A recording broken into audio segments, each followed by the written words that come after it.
And where did I put myself? Morning, everybody. What? Oh, we're not live yet. Well, I don't know if we are or not. Yeah, we are. Yeah, it says we're live. We are live. It'll probably show up in a minute. See, you're there. It says we're live. We are. Well, we are. We're moving. We look like we're live. Oh, might be a little sore. It laughed at you dog.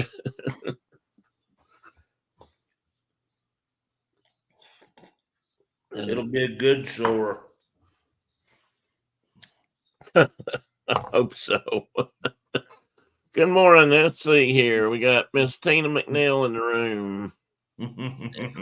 Carkey Carol. Good morning. Maple Bacon is here. We'll get an update on all things about campers and big dogs, and while there's a problem in Canada about dog park. Well, said Mike, morning, Mike, morning, Tina. Mike was asking about Bigfoots. Do what? He wondered if there was any Bigfoots out my way. Oh, I'm so far behind. I'm just like when you're talking about the people of northwestern Montana, the warrior people of northwestern Montana. Is it Blackfoot or Blackfeet?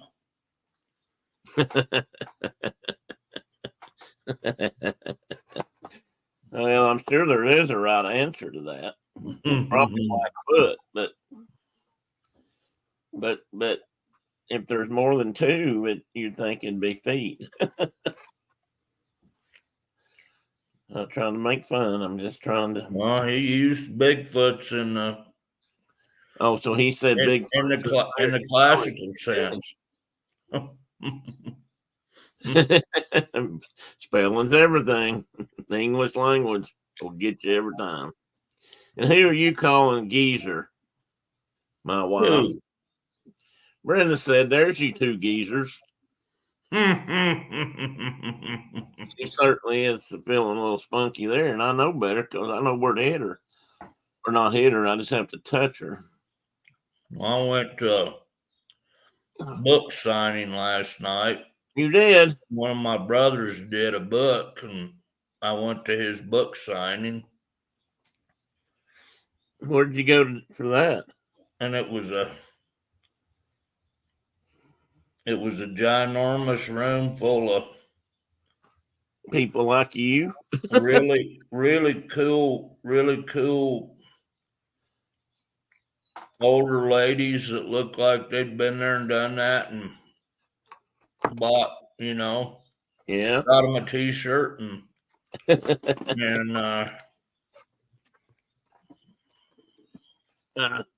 we're still put together well, and a bunch of broken down old gray haired bearded.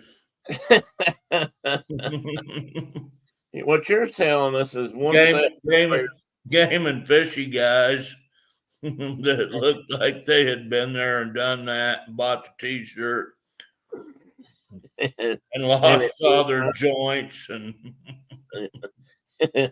and we're 10 years younger than the women were all moving around gracefully and still moving around having a good time, and the men were all like hunchbacked and hunched over and bent down, limping on both legs. And like, God dang, I wish there was more chairs in here. Yeah. You'd reckon they put more chairs knowing we were coming. Mike has co-workers raised in Thompson in his younger days, and he's sightings of. Okay, where's Thompson? Is that near you, Mark? Do you know where is there? I don't know if he's talking about Thompson, Wyoming, or Plain, Mike. And I bet Thompson's over by north of northwestern Montana, in Alberta. Oh, Manitoba. Okay, he's got a coat, and his younger brother, or his younger days, and I guess his younger days, and he's seen sightings of Sasquatch around, and he swears that he was sober the entire time these sightings have occurred. Yeah. I've heard that before. Sure, he was sober. That's like saying Wookalars. They only come out after. It was like that fella in North Carolina. Yeah. I don't know if I've ever posted that link. I know I think you did one time, and he was sober, but he sure did see him. He sure did. Told how big high he was. He scratched that limb right there. Yeah, with his head. But he talked rough to him, and away he went. That's the key, Mike. According to that guy, you just take your big stick and shake at him and say, "Get!" But get on out here, real rough, mean sounding. And he said that's how he does it every time. The Thompson he's referring to, though, Mike's referring to, is the same one that explored all of northwestern Montana. Oh, that Thompson. Okay. Thompson Falls and all that. Which at that time, that country all belonged to, or was claimed.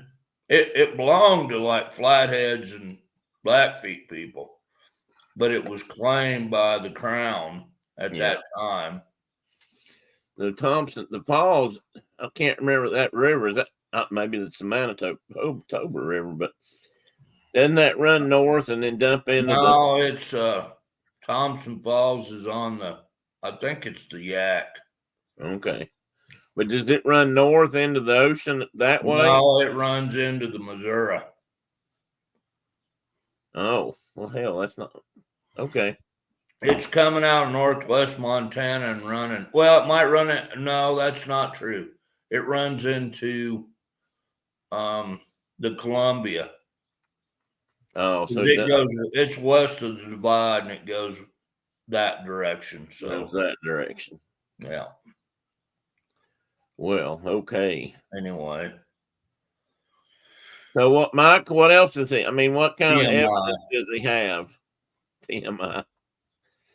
Because I know that, for personally speaking, Wookalars don't show up.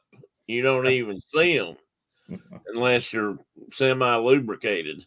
And they're semi-aquatic because they do have web feet. Well, that's what, the Wookalars do.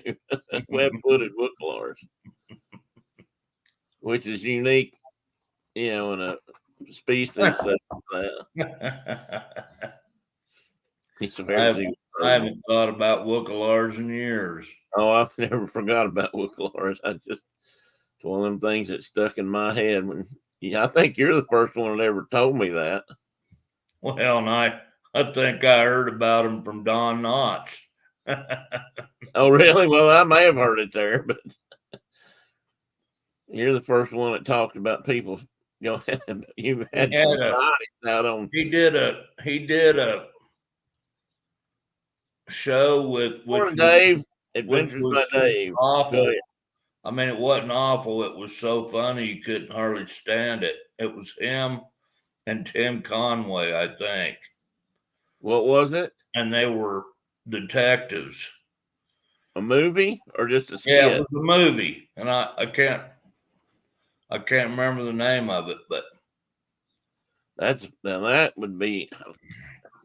Surely I have seen that movie. Anybody else know anything about it? Was it Tim Conway? Did he do Apple Dumpling Gang with? Yeah, they did Apple Dumpling Gang together. Yeah, and that's just not right. Putting those two guys in one room together. You could have an explosion.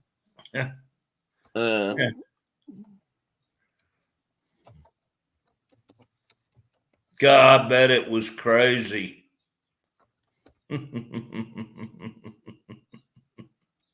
Can you imagine? I mean, I can't imagine. Like what I imagine is that nobody could breathe the whole time.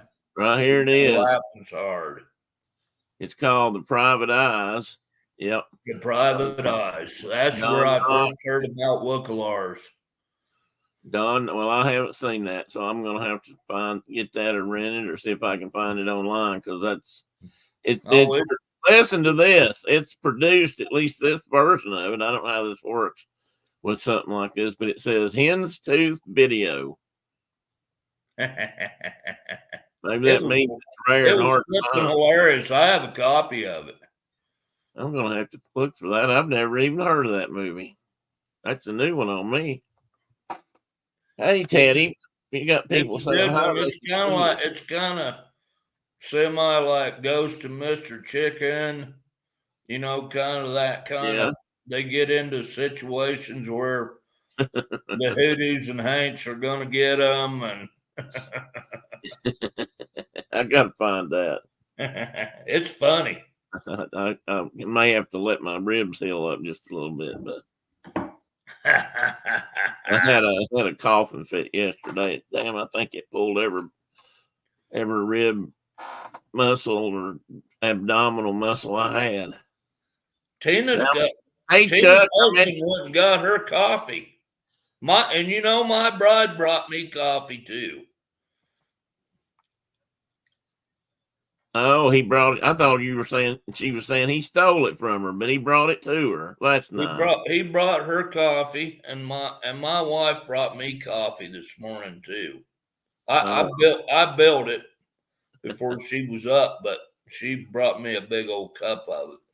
I'm gonna have to go get more. Eat the water up this morning. But she was packing at 1 a.m. So your wife? Yes, that's what she told me a while ago. Chuck, what did I miss? Somebody said, when you get older, you just get up and like pedal and do things. Yeah, you like wander about aimlessly, and it don't make no sense. But well, why can't I swear I saw something, but I can't find it. But I did. Like I said, I went to a book signing last night, and I'm going to do a shameless plug. My brother Walt Gasson from the Game and Fish, he wrote that his people are sheep ranchers from out here, just north of my house, just not too far. Well, we don't want to be disparaging on other people's, what they do. So we're a friendly, even. I'm not going to be saying anything about him being a sheep rancher. You've already said he was a sheep herder. How much worse does it get? But he, morning, John. Their stone house, they built, his grandmother and grandfather built a little stone house out here. Are they Basque? Still standing? French, I think. Okay. And anyway, this is the book. It's called Craven Creek, which runs just north of my house. You've been there.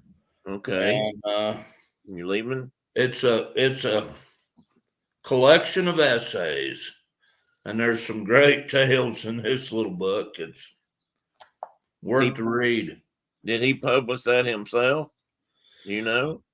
I think he went to a publisher, Wordsworth in Cody, Wyoming, published it. Okay. Well, that's a thought to keep, I guess. But yeah, shameless plug. Brenda, my whole front of my body. And let's put this up here so people can see it. Teddy turned around to be on YouTube, Mike. You're absolutely correct. But you see how his neck was bent up? My whole front of my body on the right side is purple. That is very true. She has showed me. That was my whole front of my body. You said it. How many times did you say it? That was so fun. Well, you want to tell the story? It'd be easier if I just told it, wouldn't it? Because I can talk, or I'll let you tell it if you want to type it in. What happened? What happened? Moving boxes or falling? Well, combination of the two. Well, no. Well, yeah, it was. Let me give her a chance to say, Brenda. You're experimenting in body paint.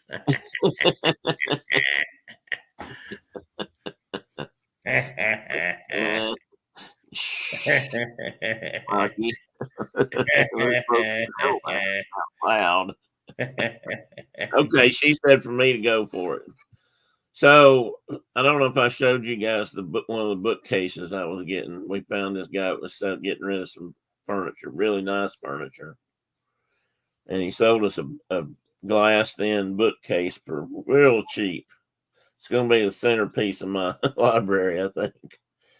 Probably the nicest thing I have.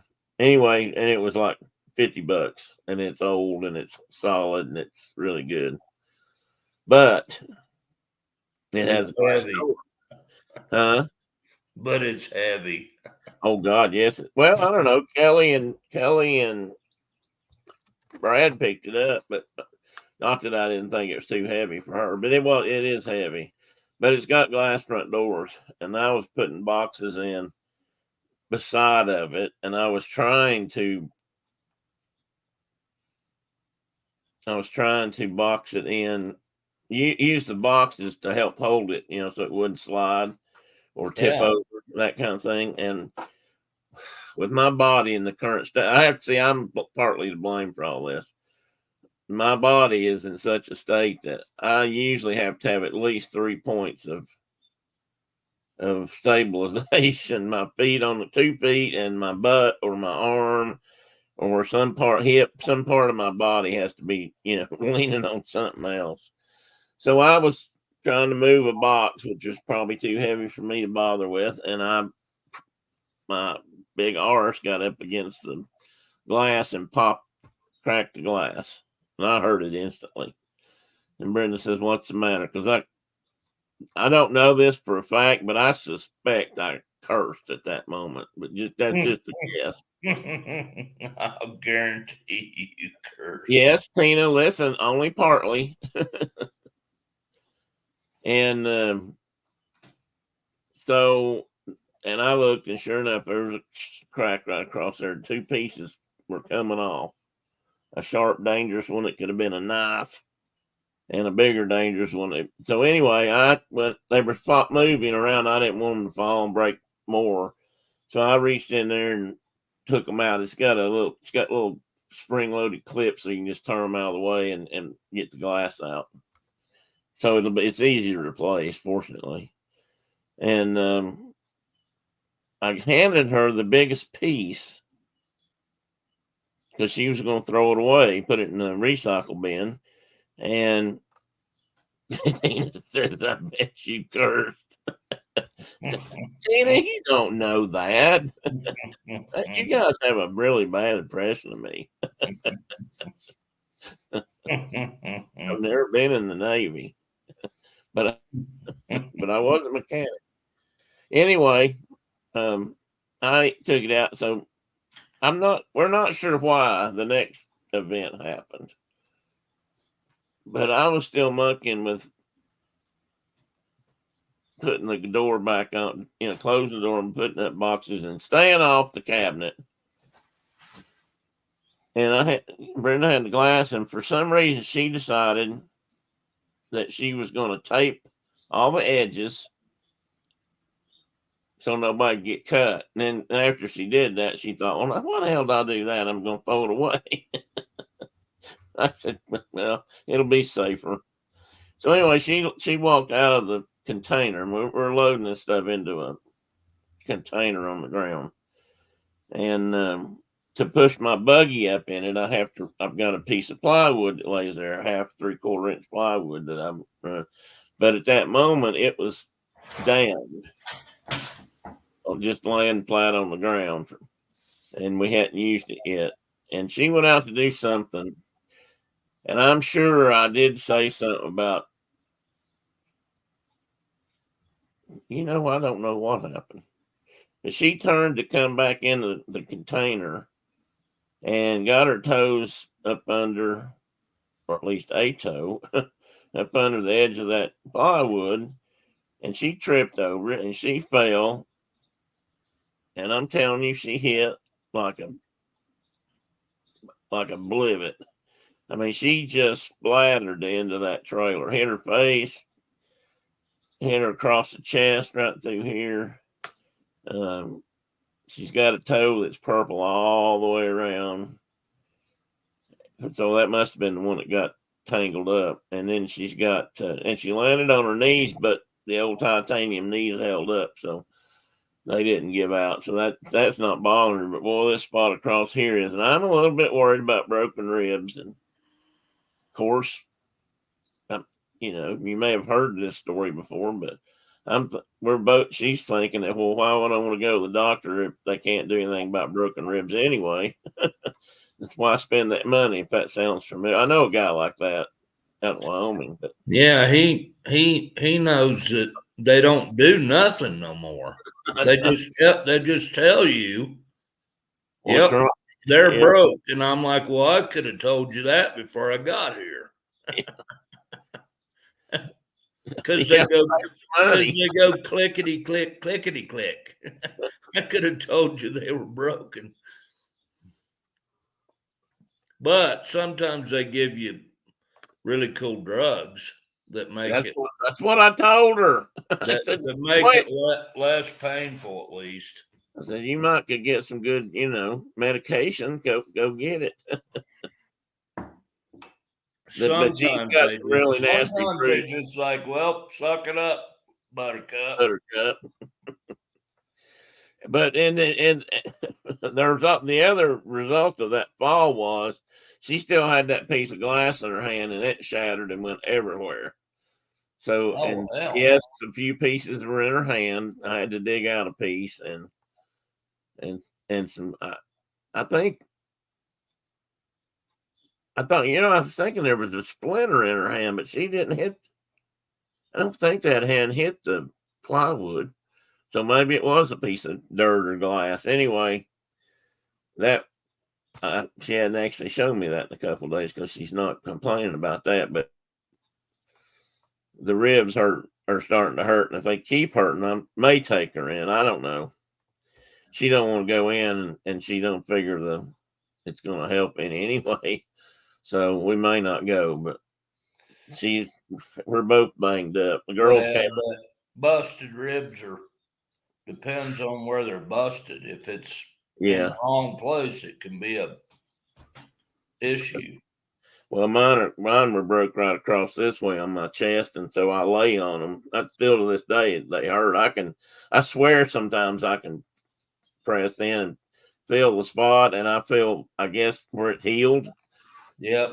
It's just like a strip down my ribs. It was diagonal cut and got about 3 or 4 ribs when she kneed me in the side. So when those bones knit, they make a big old hump. I got them all down through here. And then I got a buddy that broke his ribs bull riding up high on his chest. And he's like one of those crickets they used in World War II when the boys parachuted into Normandy. Yeah. They had those crickets and you can still, like to this day, and it's been 20 years since he did that. You can still push him on the chest and click, click, click, click, click, click. So it never healed. Never healed. So. Well, yeah. So I hope that's not what it is. I hope she don't have, but she might. I can't. I don't feel it. Obvious broke, but I'm not. Maybe I'm not hitting the right spot. Cracked and separated and bruised badly are equally painful. So. Oh, yeah, absolutely. Because it make it so hard to breathe. I mean, anything you do, it hurts like hell. And if you don't every human being that you've ever known that you come in contact with instantly becomes a comedian. And it's like, oh yeah. people that like are the least funny human beings on the planet instantly become Don Knotts and Tim Conway. Because it hurts you to laugh. Yeah, and they're not meaning to, but it just is. It's just that way. I've been in meetings when guys like that were like the most dry, non-comical human beings on the planet said something, and I near wet myself because my ribs were hurting so bad. Yeah, it's painful. No, Miss Tina, you didn't do it. How did you just pull that? Where did you get that joke? You've never been funny in your life. Now I can't breathe. Brenda did not kick me.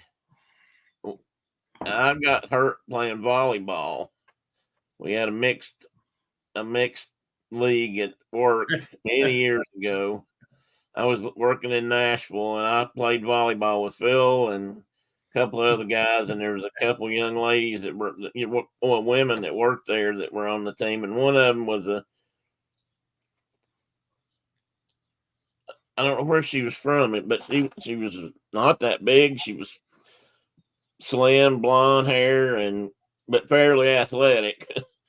And we both went for the same ball, and I was stretched out to get it on the ground and hit it up, and she was in the process of doing that. And when she did, her knee caught me right here, or not right here, in these ribs, and I felt them break. I mean, it was just instantaneous.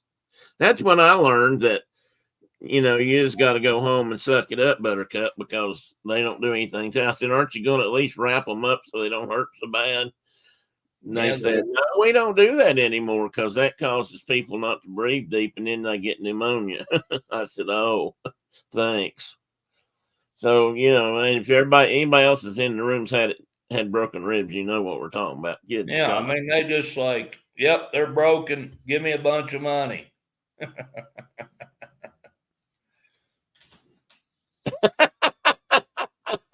Carol said, Brenda, you may have to kick him anyways. The next time he needs a good kick, you won't have to go to the trouble. Oh, to the trouble. I thought she said you won't have to go to the internet like she had to look up how to kick me right with a judo kick or something. I'd forgotten to help him off. Oh, I was that couch and I turned around. See, now you've opened up another can of worms. Somebody. Who has? My wife. But then again, maybe nobody's going to notice it. And that's when she tripped. Yeah, I was on the couch in the trailer, and the trailer's got a little bit of a tilt to it anyway, or the container. And I was having a little bit of trouble getting up, so that's why she turned around to come back and help me off the couch. It's a little bit low anyway. I'm gonna have to raise it up just a wee bit so I can get in and out of it better. That's why I couldn't drive it. I'm glad we didn't get that little convertible that Brenda wanted so bad. I wouldn't have been able to get in and out of the damn thing. Hey, Amy, welcome in AJC Magic TV. All right, I need to get started. What are we talking about today? We're talking about some warrior women. Women warriors? Yeah, women warriors, warrior women, whatever. And I knew that. I'm just giving you a hard time. Oh. I got. Well, that's okay. I got a whole bunch of them in my mind. Well, yeah, it's always the disclaimer holes, and I can't catch but a few of them. So, yeah, I mean, we're not going to be able to talk about all of them through the history, and so I'm going to tell you now that I got up to World War Diana I. says all women are warriors. Well, we're not going to disagree at this point. I can't. Well, I'm a little better shape right now, and Brenda, she can't hit me hard, but if you think we men are going to step into that trap, Diana, that's just we can see that that's like there's a big old pan, and nobody covered it up, and we're not going to step on that pan and like get them jaws to snap up on us. Because that would, yes, that. Well, all we ended up doing is having You egg just on. like set that trap on the ground Yeah. and didn't cover it. We could see that. We'd sidestep that, no problem. Let me pour my coffee up. We're going to talk about some warrior women. I'm gonna have to go get new coffee. So Go ahead, and then all I'll right. hold up. Some of these won't be. They're not going to be a big surprise, but some of them I never heard of.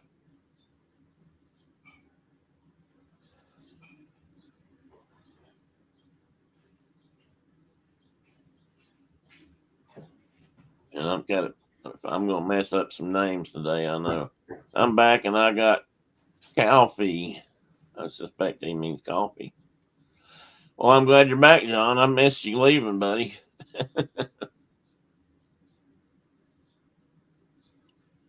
We're waiting on Mark to come back with his Java. Daddy, what's the matter? Actually, I think I know what's the matter. Need to fill his food bowl.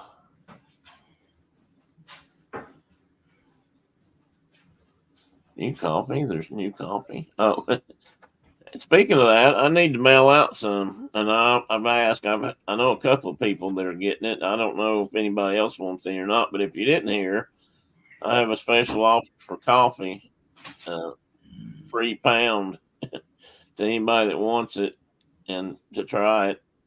But it's whole bean coffee, so it will have to be ground. Tim, we got all your rain today. Well, did you, John? That's good because I hate to tell you this, but we've still got some, so you may be getting more even than that. But it's sort of gloomy outside. It's not raining right now, but it rained a lot of the night. But yeah, it's supposed to be crappy today. We drove through rain last night. We went to Green River, which is about 50 miles away, and drove through rain on the way home. And this week, because it's spring break, it's going to snow all week. So we'll see what Tina said. They got a foot of snow. Yay! We probably will too. This woman on the front here is again someone I did not know of. Mark May. Is that Lozen? It is Lozen. Exactly is. So there you go. He solved the mystery. She's one of my favorites. She was the sister of Victorio, the famous Yes, she was Apache warrior chief. I'm going to talk about her. We'll talk about her just in a minute. Okay, Carol, and something else about this coffee.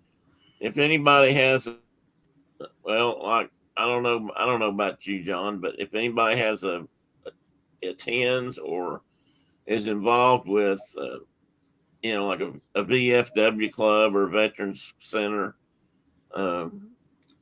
then I'd be more than happy to share some with them. In fact, I'd like to.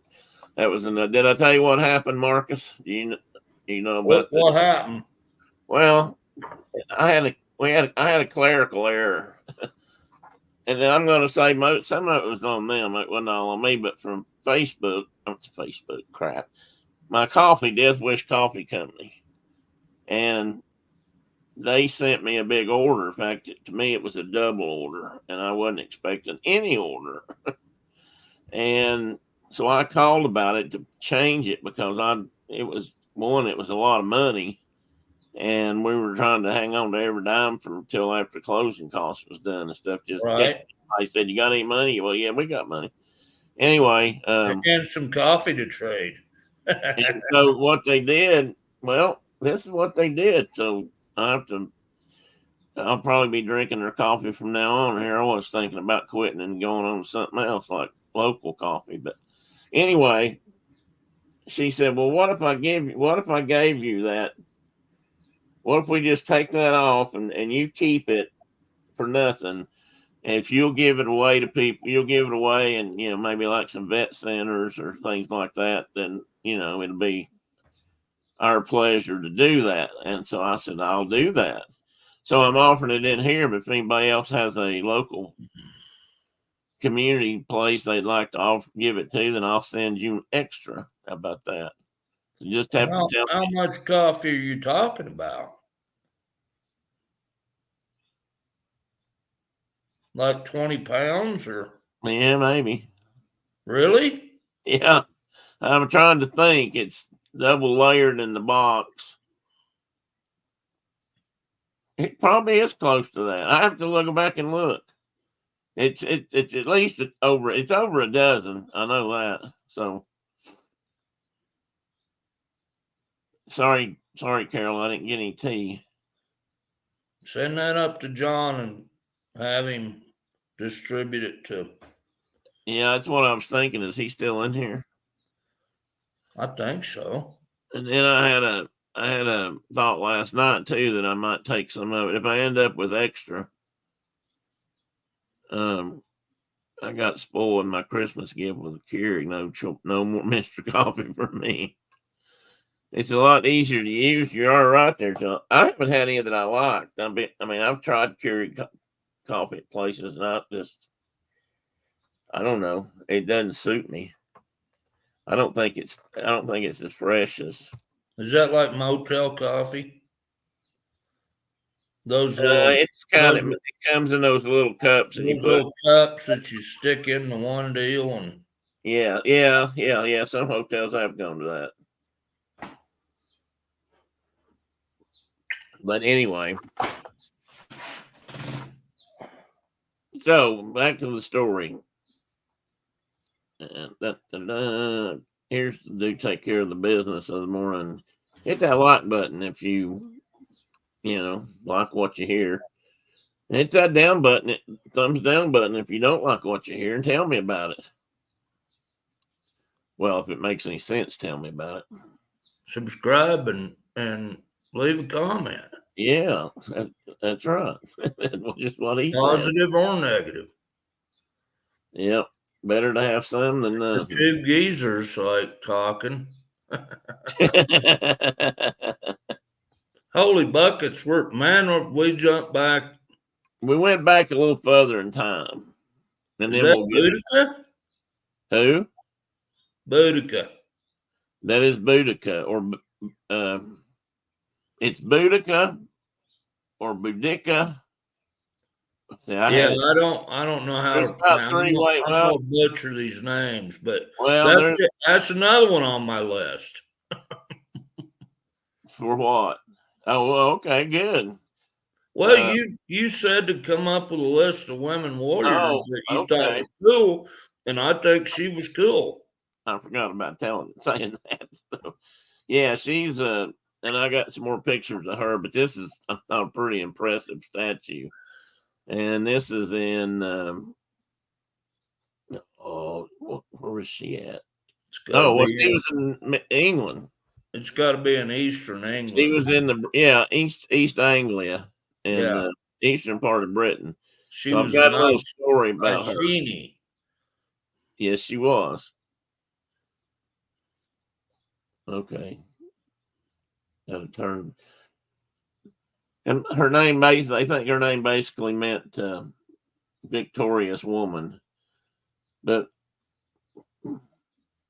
I have to try. I said this. I had it practiced. Either they say to either put this emphasis on the first part or the back part. Either one is correct. So it's like Boudica and I think they said Boudica. These are English. About what they know, or Boudica. So you could say it whichever way. Yeah, but they put an extra syllable in. Well, that's what I told them. In aluminium, so they don't know how to talk no how. They can't speak their own language. Okay, so she and Boudica and her daughters are depicted in that statue. If you look, her daughters are kind of behind her, but I think they're still holding spears. and she's a female warrior who rose up to command the Celtic army of the Iceni. After the death of her husband was sort of the head chief of that area and that particular tribe of. They weren't really clans back then, I don't think. That particular tribe of humans, and they were under. This was when they were under Roman. Rome had tried to annex or had annexed part or most. I don't know if they ever got the whole continent, the whole island, but they were in the lower part, and they were coming north. And well, they never went north to Hadrian's Wall. That's right. And because skirt wearing people were up there waiting on them. Well, when her husband died, and I can't believe I didn't put his name in here, although I could not pronounce it. When the king died, the Romans thought, this is a good time to jump in and while they're in chaos and take over their part of the country. But instead, she rose up. She took the chariot's reins. And she called the people. That's what this wood carving or pen and ink kind of drawing is about. That's where she was out rallying the people to follow her into battle. And they did. And for a while they won. Eventually they did get, eventually the Romans did wear them down, basically. And that suppressed that rebellion. And I can't remember I don't think they executed her, but she spent some time in jail, I think. I have to go back and look. Did you go? I read it all, but I don't remember right this second. I don't know if they. But anyway, this was in tribute to her. So this I'm sure was not the first woman to do this, but she is one. And this is just a couple more pictures of her, supposedly leading in battle. Oh, that looks like Stonehenge up there at the top. Now that I didn't realize that, nor did I expect to see it right here on the battleground. Wow, that's a nasty looking shield that guy's got right there. Look what a blade sticking out of that thing. Looks like a rhinoceros. You see it? Yeah. Anyway. Yeah, so she died. She died after the end of the battle. Oh, she got wounded, didn't she? No, she got sick. And, that's right. Passed away after the end of the last battle. So which demoralized the troops and yeah. So anyway, she's very highly celebrated in that part of the world. And that statue of her, of all things, I believe is in, did it say? I was thinking it was in London. I thought I wrote that down. No notes. Which I thought was odd. But I guess at that time she would be a British hero of any kind. And then, of course, everybody's heard of Joan of Arc. Most people have anyway, and this is one that always bothered me a lot. I saw a movie about her a long time ago when I was probably way too young to understand what was going on. I still don't really understand what went on, but she led the French army against the English and was victorious, and then they burned her at the stake. Never made any sense to me. Somebody decided I guess they were afraid of her. Women didn't hold positions like this. They weren't, warriors didn't follow women into battle. Women were for another purpose, I think. Would be a polite way to say it. That's probably not that polite, but so they eventually, came up with reasons why she should be burned at the stake. And I think at least one of the charges that stuck was, heresy, that she was a heretic, because she also said that God spoke to her. Her own people burned her at the stake. Well, kind of, yeah. Yeah, they did. but they Yeah, were there. it wasn't the English that did it. No, it was French. It wasn't. It obviously wasn't the French It was soldiers. probably the church. Yes, primarily. And but anyway, they that's how they celebrated her victories. Now I don't, and it's interesting. They talk about her, or what I read, and she was in several major battles, and mostly what she did was lead the way. She was always at the front of the troops. So if they met head on, she met head on, and she Right. got wounded several times. She got a a bolt out of a crossbow through her neck once. They were describing some of her injuries. She got whacked in the leg with a sword. She got cut. She got cut up and broke up several times. Oh, and one of the last ones I read about, which probably wasn't the last, she was scaling a ladder up a parapet to attack a fort at the head of the men, and the guy inside the fort dropped a mill wheel on mill grinding wheel, like he dropped it down on her head. And so they said it just cracked her helmet wide open, but it knocked her out, knocked her down, but it didn't kill her. I bet they didn't know anything about concussion protocol back then, but anyway. John says his mom lived just 3 miles from where she was born. Oh, that's cool, John. Thank you for that input. That is cool. Well, the next picture, I think it's the next picture you might have seen, John, or Tina too. This was when she got her first started becoming famous, and this was the siege of this city whose name now I can't think of. Oh, you know what? Maybe I did here. Nope, I didn't. But the city was under siege, and she came through and managed to get her army and supplies through so that they could, help feed and save this city. And I put this up twice because this is basically her.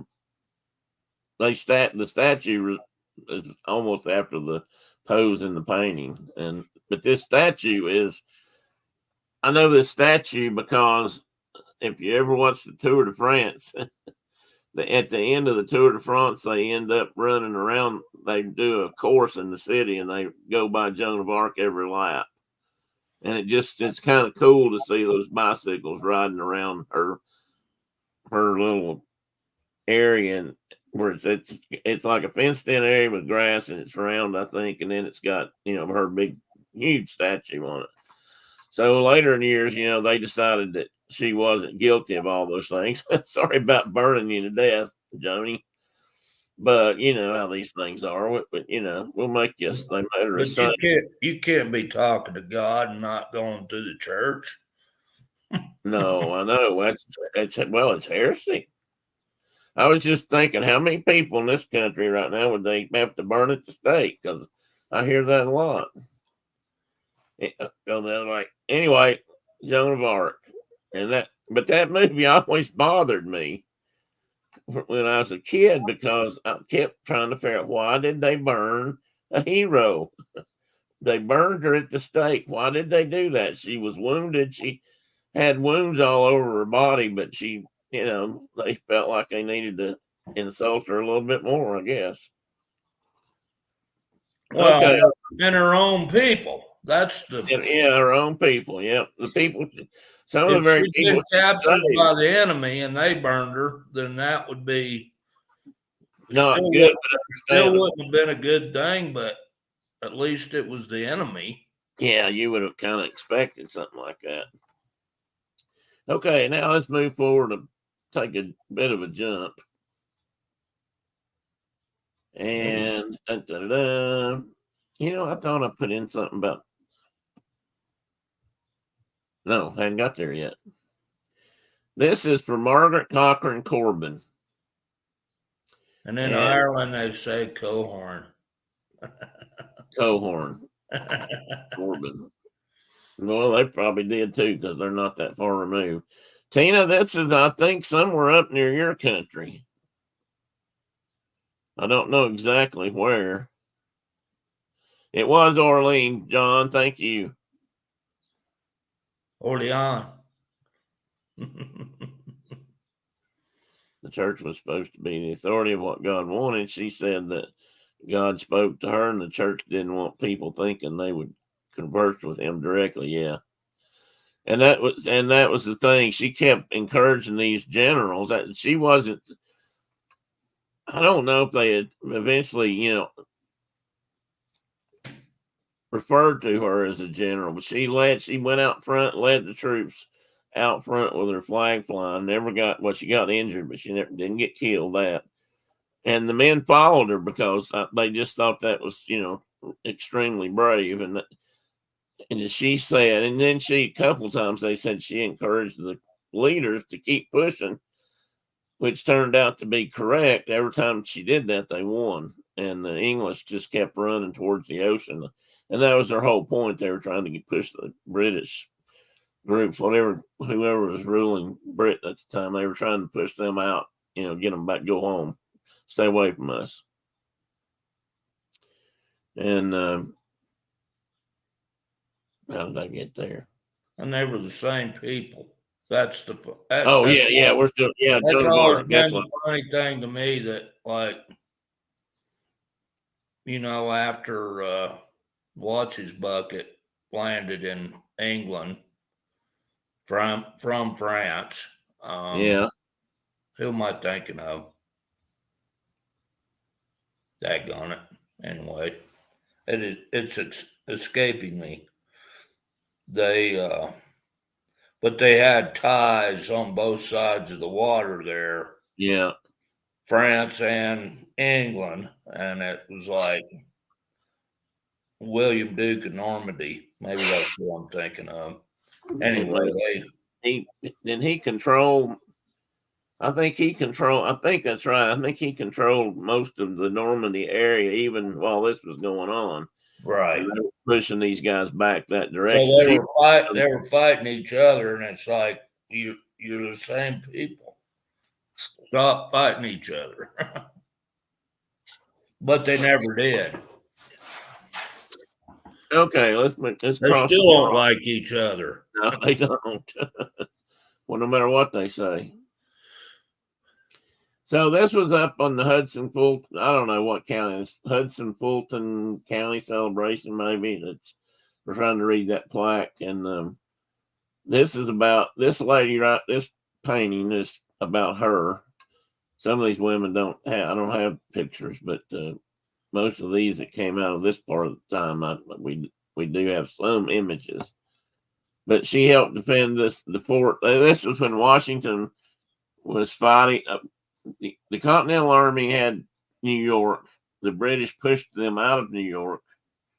And this is one of those battles that the Continentals lost, if you will. But Washington, in his wisdom and tactics, was able to save his army by sneaking them out at night. And they left just a few people guarding his camps. But anyway, but there was an area they called Fort Washington, and it was, I don't know what part of Manhattan or where it was at down there, but when they got away, but before they got to that point, they were defending this fort, and she got into the action, and it was the first time. She ended up being the first woman in American history, or America's history, that she got she's proclaimed to be the first woman to do that, but she also got, and I thought I wrote this down, first woman to fight. I thought she was also the first woman to get a pension awarded to her, but I don't see that here. Maybe it's on the next page, because I got a couple about her. So let's see. Let's go to the next page. And this is also, it doesn't say it here, but in the other text about her, at one time referred to her as Molly Pitcher. Now, there's been a lot of discussion about who Molly Pitcher really was.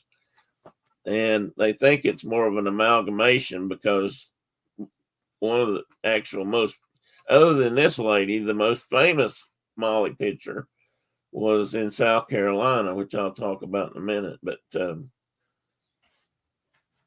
and they they know they called her that, so that's how she went the rest of her life.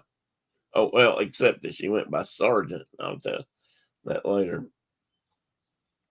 So after the battle, Margaret went to Philadelphia completely, and she was very wounded, and that she carried that with her the rest of her life, and that's probably what killed her because she only lived to be about 40 years old, I think. They granted her $30, and so in 29 she went to council in Pennsylvania, and they granted her $30 to cover her present needs, and passed her case on to Congress. And they were impressed with her service and bravery, and they granted her half the monthly pay of a soldier in the Continental Army and a new set of clothes or its equivalent in cash. So she did get, she ended up being awarded half salary, which doesn't really seem fair. I mean, she did catch a bullet, but she was, she's a hero up there, and should be. And this is her burial spot. This is in a state park, New York State Park. I can't think of the name of it. One of these ladies was buried in Arlington National Cemetery for her service. But anyway, they want to make sure you find the gravestone. And this, well, I don't know how to say this without sounding bad. This fortunate young lady, Deborah Sampson, was also someone who fought in the Revolution, and this was a drawing of her supposedly at the time by Herman Mann. But Miss Sampson also fought, but she fought disguised as a man. And here's some of the things they have about her, like a house she lived in at one time. Both of these are actually. This is a statue for her outside the public library, and I can't remember what town that is. Oh, wait a minute. Maybe I'll have it over here. Here we go.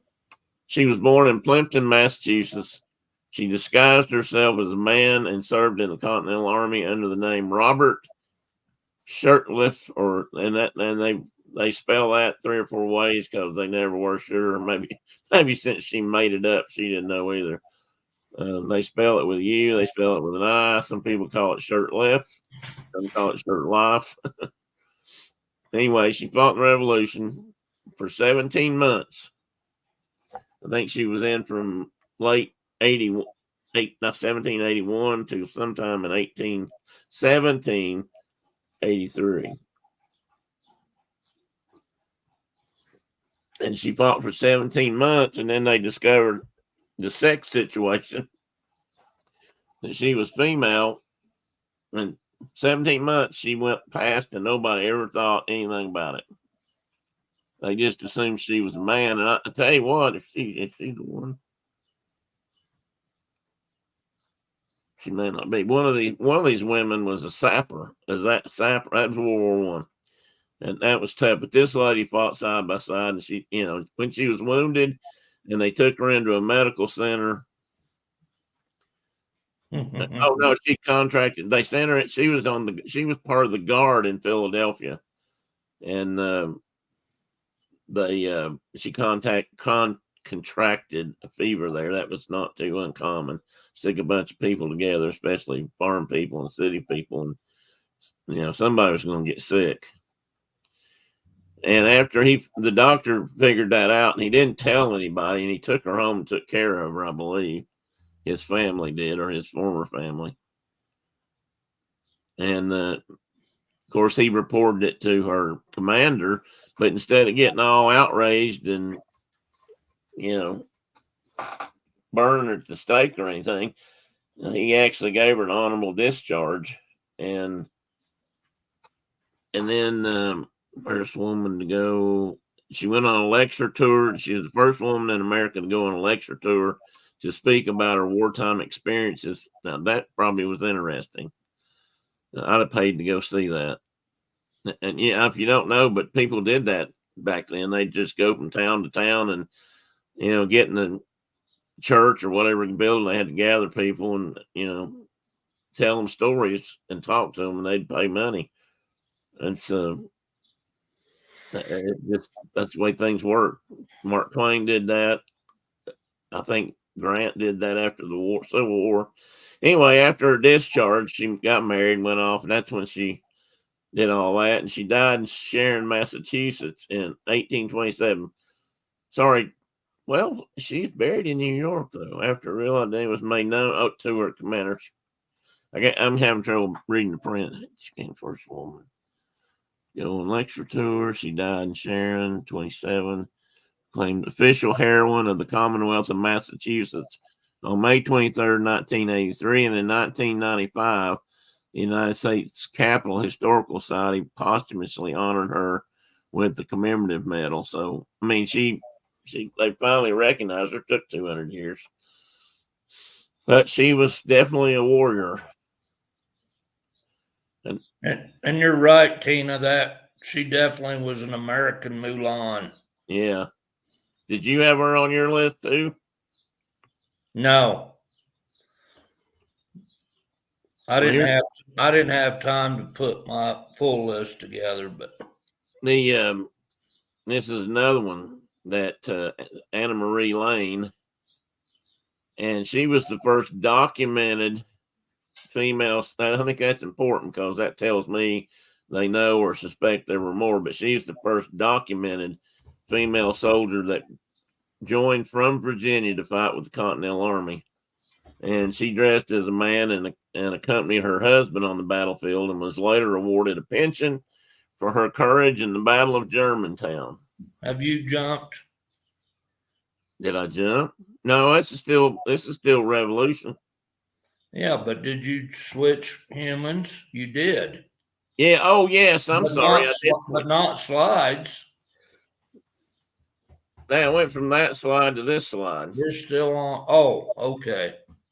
Oh, wait a minute. No, hang on a minute. That slide. There you go. I was changing it on the wrong screen. Wow, I got to tell you about something at the end of this thing, and I'm still making goofy mistakes.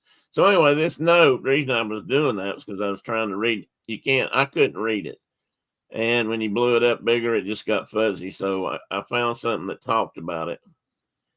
And the governor. So she was at Germantown. Yeah, she fought at Germantown. So was my great granddaddy. Oh, well, she might have fought side by side then. That's when the Hessian troops were. Yes. They gave the Hessian troops a specific order that if the 8th Pennsylvania, which was from Northern Virginia and Southwest Pennsylvania, Indian fighter people, that's what they said. If they were on the field, they were not to expose themselves because the troops of the 8th Pennsylvania would shoot you from the woods like Indians. Yeah, common criminals. You're supposed to stand down here and be shot fair and square. Don't walk out there and stand in your line because they're just going to kill you from the woods. Because they all shot rifles and not muskets. Yeah, they didn't, and they weren't used to wasting lead either. You hear about legendary woodsmen or even mountain men that were, crack shots and that sort of thing, and that kind of comes with growing up. You and I both have experienced that, where we're taught not to waste bullets, and I'm not kidding. I know. And so, from an early age, if you shoot a rifle gun or something, you're kind of taught not to miss, or try your damnedest not to miss. One shot. One shot, one kill, or two if you can line them up. But so anyway, this governor of Virginia Colony or Virginia Commonwealth at this time asked the General Assembly to give pensions to those disabled male soldiers as well as a few women from the Revolution that lived in Virginia. And his name was Cabell, and he specifically mentioned Anna Marie Lane, writing that she was very infirm, having been disabled by a severe wound which she received while fighting as a common soldier in one of our revolutionary battles, from which she never has recovered and perhaps never will recover. Boy, there's a lot of commas and breaks in that sentence. That's a long sentence. Her pension notes that Anna Marie Lane was given $100 a year for life in recognition for the fact that she, in the Revolutionary War, performed extraordinary military services at the Battle of Germantown in the garb and with the courage of a soldier. So that's a pretty big deal. I mean, sometimes when you got caught, they just ran you off, or put you in jail. They considered it illegal. So it is nice that when women got noticed in these kind of things, that they at least got some credit for it. And anyway, it like I said, there was probably many, many more that they just didn't know about. The next one, and I think the last one from the Revolution, is named Sally St. Clair, or St. Clair spelled a different way. She died in 1782. I'm not sure if it gave her, didn't have a lot about her, and this little drawing was the only thing I found about her. Next slide. Oh, shit. Shoot, Tim. Next slide. Sally St. Clair. And she joined from South Carolina and disguised herself as a man. And she joined the Continental Army, and then she fought with the Swamp Fox, Francis Marion. Really? She fought in the Battle of Savannah in 1782, and that's why she died. She got wounded at that point in time. And this drawing says, in the midst of the battle with her lover by her side, the heroic maiden dies. And that's partly true, but they're not sure if her boyfriend / lover was there or not. But somebody thought it made a good story, so they wrote it up for, and drew the picture. Oh, there's a big cannonball laying there. That's interesting. Oh, you know what? I'm not done with the Revolution because I've got another really good one here. But anyway, I couldn't find a whole lot about her. But she joined up and fought. So, if you're fighting with Francis Marion, then you're out in the swamps and you're doing it the hard way. Okay, this is the one that he had a few African American men. Yes, he did. Fought with him. Yes, he did. For him. This is the one I knew about for a long time. When I say her, Molly Pitcher, and they think this woman. And so I wrote all this because this tells a pretty good story about that. She was a woman who fought in the American War of Revolution at the Battle of Monmouth Plains, which is on up your way. I believe it's in New Jersey. The woman behind the Molly Pitcher story, again, this version of the Molly Pitcher story, is most often identified as Hayes, but it is likely that the legend is an amalgam of more than one woman seen on the battlefield, either this day or in a number of days, because we've already heard of one. In 1777, William Hayes enlisted in Proctor's 4th Pennsylvania Artillery, which became Proctor's 4th Artillery of the Continental Army.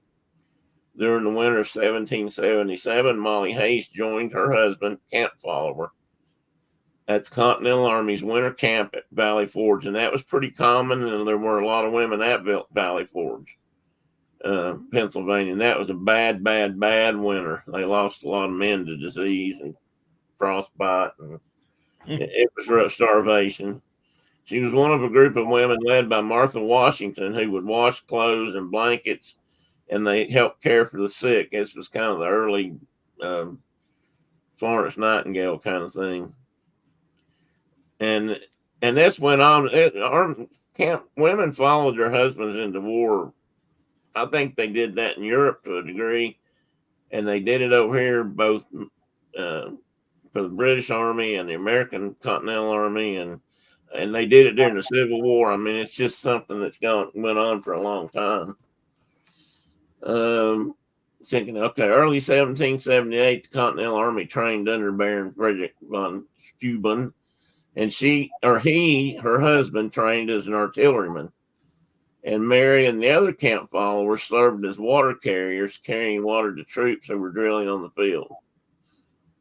So they did this on a regular basis. These women who were the camp followers would carry water to the cannoneers because they needed swab water to help clean the bore. You run a wet swab down the barrel of those things before you put more powder in it. Because, if there's a spark or something in there burning or a little ember, you can set that thing off and blow that plunger guy and the plunger all the way over to the other side. So, and you got to they got to thumb the touch hole and all that. But anyway, but she was helping them with that by carrying water to them to both drink and clean the guns and cool the gun barrels off. They would, at least sometimes in battle, the cannon would get so hot that they couldn't touch them. And so they would pour water on them. I wonder what that did to their tempering. I guess it wouldn't bother a brass cannon, but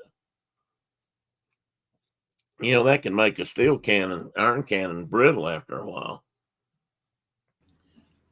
And so anyway, they were carrying water and artillery, and they think that's when she probably actually received her nickname, Molly Pitcher, because they would always be calling her to bring water. So this is a story by Joseph Plum Martin. Now, I don't know if any of you guys know who he is, but he is one of the few men who was in the entire Revolution. He served, I think, with a group out of Connecticut in the Continental Army, and he kept a diary or kept a journal the whole way, and eventually it became a book, which I have on Kindle. And it was interesting because he left a lot. And I saw this on a documentary on TV a long time ago, and I always want to think it's something Ken Burns did, but I don't think Ken Burns had done anything about the Revolution at that time, so I'm not sure whose show it was. So attended with her husband. So she always kind of followed that particular cannon group around. And while in the act of reaching a cartridge and having one of her feet as far, so she took her husband's place. I skipped that somehow. He got wounded. Oh no, he fell down from heat stroke. So she grabbed whatever his job was to ram ball or powder in the gun, and she grabbed it and started, manning the cannon and took her husband's place. And while she was doing that, according to Joseph Plum Martin, she had her feet spread wide apart because she was grabbing a cannon shot and trying to take a big step forward to, throw it down the barrel or whatever. And when she did, a cannon shot from the other side, the British actually passed right through her legs and went right through her petticoats. And according to Plum Martin, she looked down with apparent unconcern. She observed that was lucky it didn't pass a little higher. For in that case, it might have carried away something else. And then she just went right on with her cannon work. And then it says there's no mention of the woman Martin describes serving the gun crews with water, nor her husband becoming a casualty. But I've read it too many times. I think he just wasn't there or at that particular spot. But after the battle, George Washington went and asked about the woman he had seen loading a cannon on the battlefield. So it sounds like she was really doing that. And in commemoration of her courage, he issued Molly Hayes a warrant as a non-commissioned officer. Afterwards, she was known as Sergeant Molly for the rest of her life. So I thought that was pretty cool. Now, if you go to the Monmouth battlefield, John. He's not here anymore. Oh, he leave? He might be back. His dad probably called. Yeah. So anyway, this monument's on the ground there in Pennsylvania or in New Jersey. And this is where they think the spring was that she was getting her water out of. So they've got it marked, but actually there's two marked near here, and they're not sure which one it was. I don't know if it says that, but no, it doesn't. I read that in the text, the information about the markers. But they said that the women would go and try to find the nearest water source when they were doing this kind of thing. And what made her unique in this case was that she found a spring that was going to be located not far behind where they set their cannons up, the battery. And so she was able to get water quickly and move back and forth, supposedly. She was Sergeant Molly after that. And I think this was one last more. And see, this is actually going back to I put this in there because this is another version about the Molly Pitcher story. And in this depiction, this is the lady we talked about first, whose name I cannot remember. I can go to that slide though.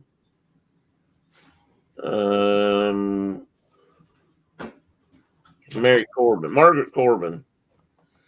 So at the gravesite here, they've just discussed over who they ought to call Molly Pitcher, but this is a big monument that they built to honor her as that in Massachusetts, I believe.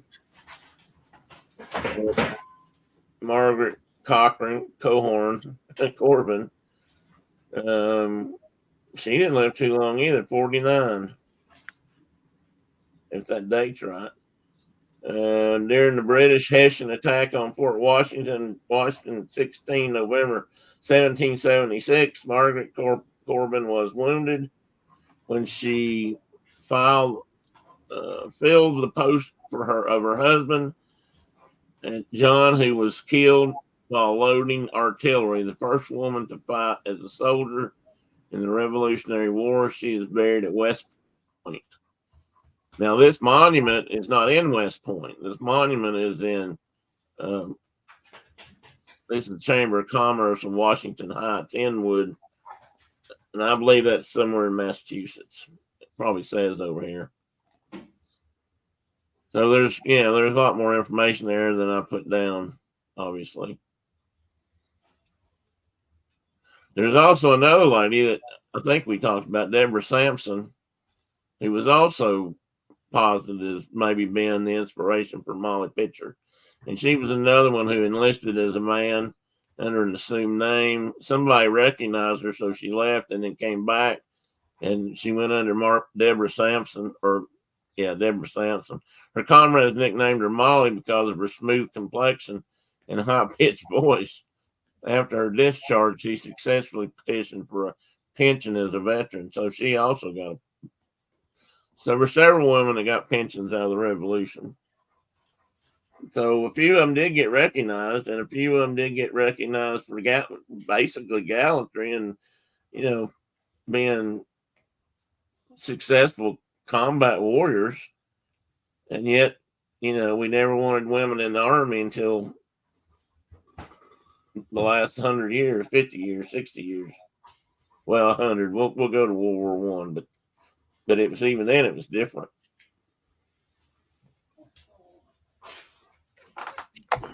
So anyway, moving right along, we get up towards the Civil War time period in the United States.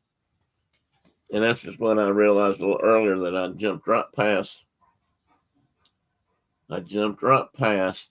the War of 1812, unless it's in the wrong position here. Possible.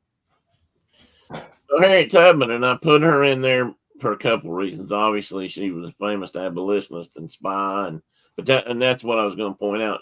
She was also considered a spy for the Union, and she always carried a pistol with her. But she also was in a battle, and more than one, she led troops into places in the South that she knew about, that, she knew ways to get into them without the British knowing, to, give advantage to the locals. So, and the biggest one of those that they were known for was Colonel James Montgomery, and she freed, and the mission freed 700 slaves. It was a big deal at the time. She lived to 1913, and she died in an rest home that was named after her in Auburn, New York.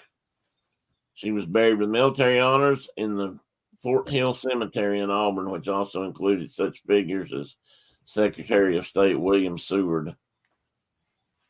So, as my obvious question always is to Tina, so how far is that to you guys? Is Mike leaving too? Oh, Mike, I'm running everybody off today. So Tina, do you know where Auburn is, and is it close to you, or a long way? Is it down toward New York City? I mean, Maggie.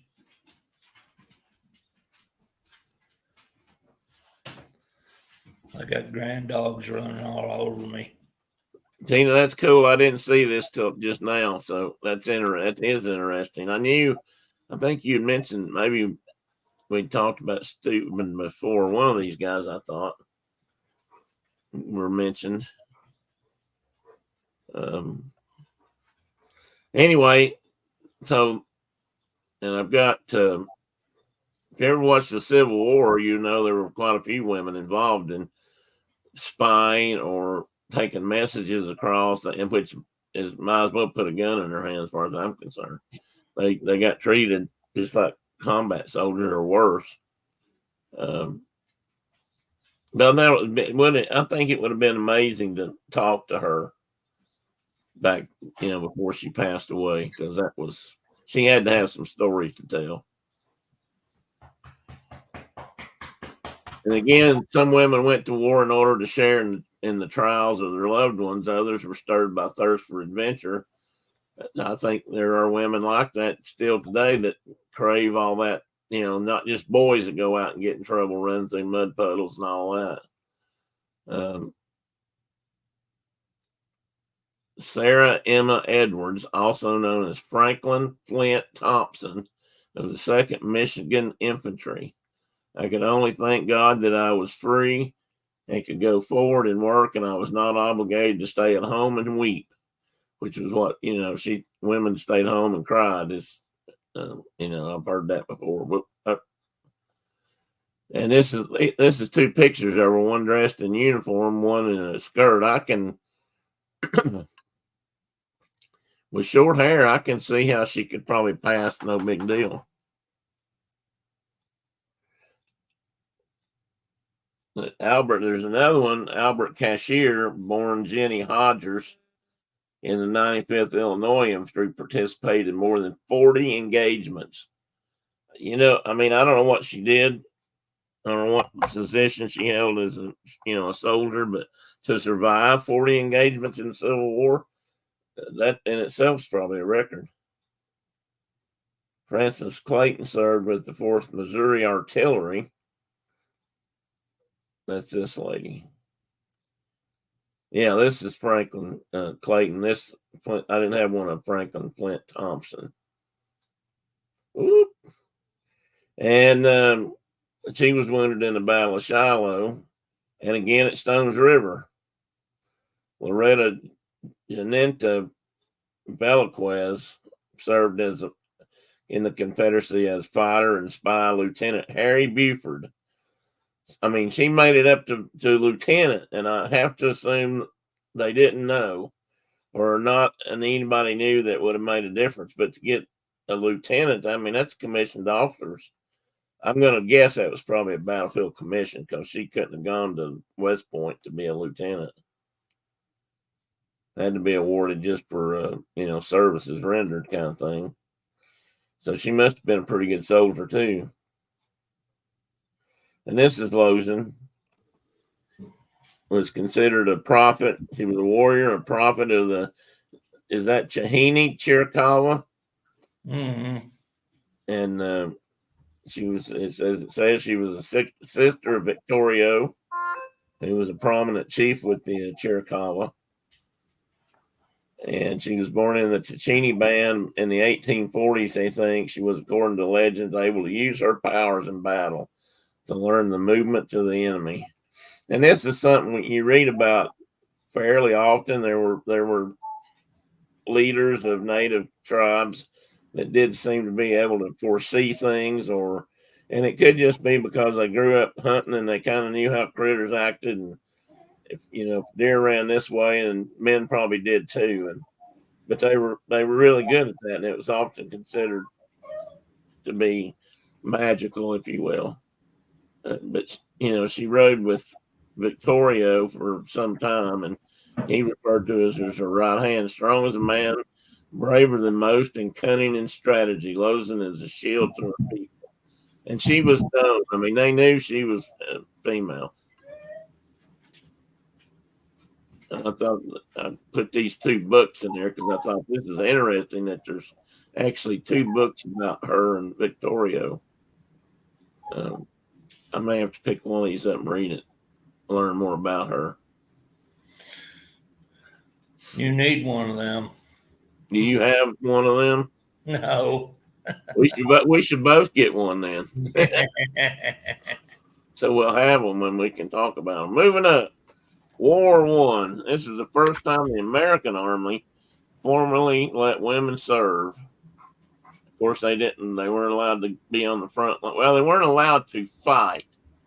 They were primarily considered nurses, and they did a lot to actually build the nurse corps up. But they weren't on the front lines is kind of silly because they were well within cannon shot of the Germans. What are you laughing about? Tina, you can't buy that book till after you move. Hey, stay out of this. After you move. Well, I didn't say I was going to get it right now. I didn't know you were in on that discussion, Tina. Actually, I guess she heard me. I probably said it, so oh well. So, and at that time, over 20,000 women served in the U.S. Army Nurse Corps. And those that went overseas were often stationed close to the front lines, again, experiencing artillery barrages and gas attacks. I mean, if you were in a medical facility, even if the Germans or the enemy gave that some right of way or let it alone to some degree, in the First World War, if the wind changed and they were using gas, it was indiscriminate, and you could be gassed very easily in a nurse tent or a hospital tent, just as well as you could be in the trenches. So, and that did happen quite a bit. Gas shifted. It even felt. I mean, there were cases where they would fire gas, and it would blow right back in their face, which you'd think they might have paid attention to the wind a little better, but it did happen. So, next slide, please. Well, you didn't talk about you back on the Lozen era. Oh, okay. We'll go back there. No, we don't have to go to Lozen, but there was a famous Cheyenne woman warrior that was at the Battle of the Rosebud and the Battle of the Little Bighorn. And her name was Buffalo Calf Road Woman. And she was, she pulled her brother got shot at the Rosebud, and she brought him off the battlefield. And then some people claim that she's the one that knocked Mr. Custer from his horse. Oh. at the top of the hill at the last stand. And whether that happened or not, I mean, there are people that claim that happened. So, which is all we really have about that story. I mean, yeah. and I mean, you know, he was apparently shot crossing the river and was probably seriously incapacitated before he even got to the last stand hill. But she was credited with like whacking him and knocking him down off his horse. So anyway, that's interesting. I didn't know that. I'll have to look that up. So anyway, we went past the she's nurse. one of my favorites. We jumped over. So Well, I didn't have her, so I'm glad you mentioned it. This was one of the first women, maybe the first woman, to officially serve with the new army. No, actually, let's see here. Let me make sure I'm right. Yeah, no, this is not. This lady joined up with the Imperial Russian Army in World War I, and she'd had a rough life, and after World War I broke out, she just decided that she had joined the army, and she joined the 25th Tomsk Reserve Battalion of the Imperial Russian Army by securing the personal permission of Tsar Nicholas II. So they knew she was a woman too, but this was a new thing. Their men in her regiment would regularly harass her until she proved her battle prowess. She was twice wounded and decorated 3 times for bravery. And I don't know if I've got it in here. Let me pull up my other notes real quick. But she did some other things. Maybe it's on the next slide. She created they had her. Yeah, I think this is it. No, this is not it. Let me back up. They had her after one of the battles that the Russians actually won in World War II against the Germans. She was promoted for, and awarded for gallantry and bravery or whatever they gave out by the Tsar. And then later on, when the Bolsheviks took over, and they were still involved in part of the war, or they were fighting I think that's the white and the red were fighting each other, the imperial side of Russia versus the new People's Army, the new communist country of Russia with Lenin and so forth. They were fighting against one another, and she stayed with the Bolsheviks. And once they decided she was okay, because they didn't like her because they thought she might be a spy for the White Army, they went on to put her in charge of a unit called the women's Devil Brigade or something. Hang on, I think I've got her. Actually, I think I've got her notes on something else. Let me see. I just thought of this.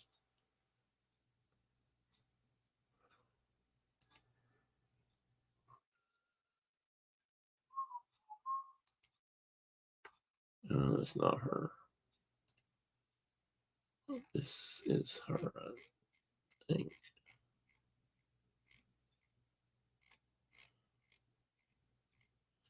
No. Well, maybe I don't have her, but they gave her a whole unit and they named it the end. They named it like the Women's Devil Brigade or something like that. I mean, it sounded really bad.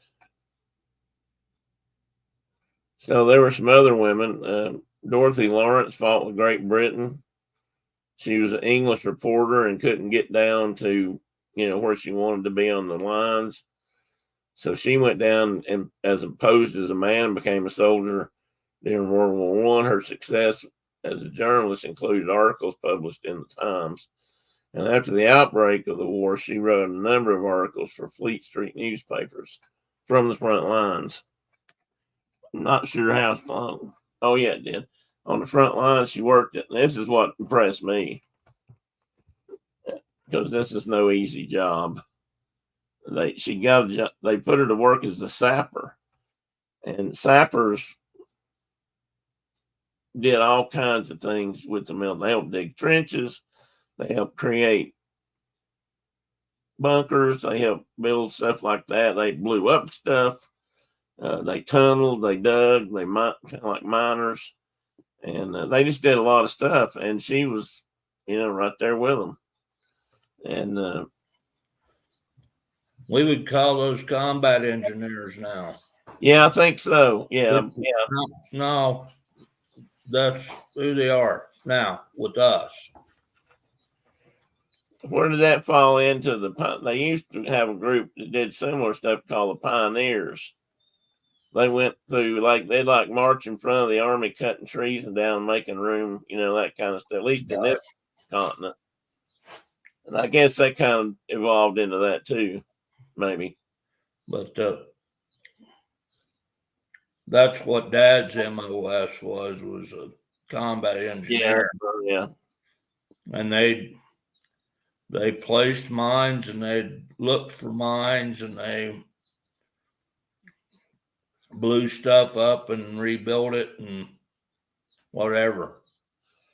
So she did this for a while, and after a while it took its toll. She was suffering from constant chills, rheumatism, and fainting spells. She remained in France until after the Battle of, I don't know, is that Loos? I don't do French well. She was later sent back to London. Here she attempted to write about her experiences, but was stopped by the War Office. They didn't want her telling anything. They didn't want people to know. In 1919, she finally got to write her book after the war was over. Sapper Dorothy Lawrence, the only English woman soldier, though it was still heavily censored by the War Office. So, Patty, goodness, buddy. Would you let all that hair get on my hand for? And then me scratch my nose. So this is kind of before and after her as a soldier, her as a woman, I guess, after the war, as a reporter. I thought this lady was kind of interesting. She was in the which army was she? Serbian army, and she was the most decorated female combatant in the history of warfare. If you can figure out how they counted back that way, I don't know if they could count all that really. Anyway, she was awarded no fewer than 9 times, wounded no fewer than 9 times during her service. I won't read about where she was born, but during the second, what was? That's because you can't pronounce it. Well, that's pronounced. Some of it is true. I can't lie about all of it. She took her husband's place in war in the Second Balkan War, and she cut her hair, donned her men's clothes. Yet again, seems to be a theme. Yeah, it does. She was quickly found in battle with the Serbian army, and she got her first medal and promotion to a corporal at the Battle of that. Nika, I can't. They just don't pronounce things the same way we do. Even if they write it in English, it doesn't say English. And only when she was injured in battle and recurred in the hospital was her gender truly revealed, much to her physician's surprise. And that found them in a predicament. Here they found a woman in the troops. And on one hand, they didn't want to punish her. On the other hand, they did not deem it suitable for young women to be in combat. They offered her a transfer to the medical division, but she refused. She wanted to fight for her country. As a combatant, after thinking it over for a little bit, her commanding officer agreed to send her back into the infantry. So back to the front lines you go. You want to fight? We're going to put you in the fight. And I don't know if she's, I guess I didn't read if she survived the war or died during the war. And all this Balkan wars and stuff were all part of the crap going on in Europe that led to the First World War, actually. Because most of these countries had already squared off. We're with you, you're with them. I don't know if they all lined up on the school playground / battlefield and said, I picked John, I want her, I want his brother, that kind of crap. But they had all the lines were set. And then wasn't the Archduke Ferdinand's nephew, I can't think of his name. I think he was, no, he was Austrian, but he was shot by a Serbian, I believe. Julian Catherine Stimson died in 1948. She was an American nurse devoted to military service to saving as many lives as she could, and she became the first woman to achieve the rank of major in the U.S. Army. Stimson wanted to be a doctor, but her parents encouraged her to consider nursing instead. We used to do that. When America entered the war in 1917, she joined the Army Nurse Corps, and she became chief nurse for Base Hospital 21. I have no idea where that was at. Somewhere in France, I assume. In 1918, she became head of the Red Cross Nursing Service and later chief nurse of the American Expeditionary Forces, where she supervised 10,000 other nurses. And for her service, she was awarded the United States Distinguished Service Medal and Britain's Royal Red Cross. And that's what's going on right here at the bottom. That's an actual picture of her in her nurse's uniform. I wonder if nurses have dress uniforms. I don't know about that. That's a good question. Look that up. I was going to say something else, but I decided to be kind today. Women's Battalion. Women's Battalion of Death. I think that's right, Tina.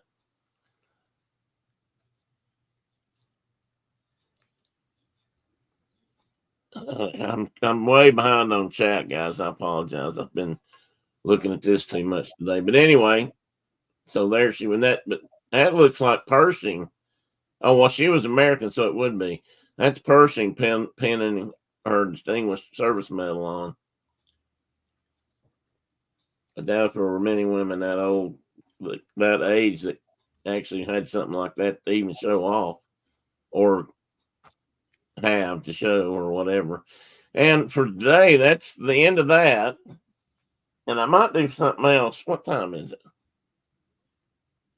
Probably just enough time to talk about this a little bit more and then give it up. I can't find my cursor. But I did want to mention a couple things. And I think there's going to be a part 2 because there's a lot more women served in World War II, and more that served in World War I, World War II, and then Vietnam, and right on up to today, Korea. A lot of nurses in Korea that were right on the front lines. So this is going to be my last show for a while. Let me close this so you guys, so I can see me. What do you mean?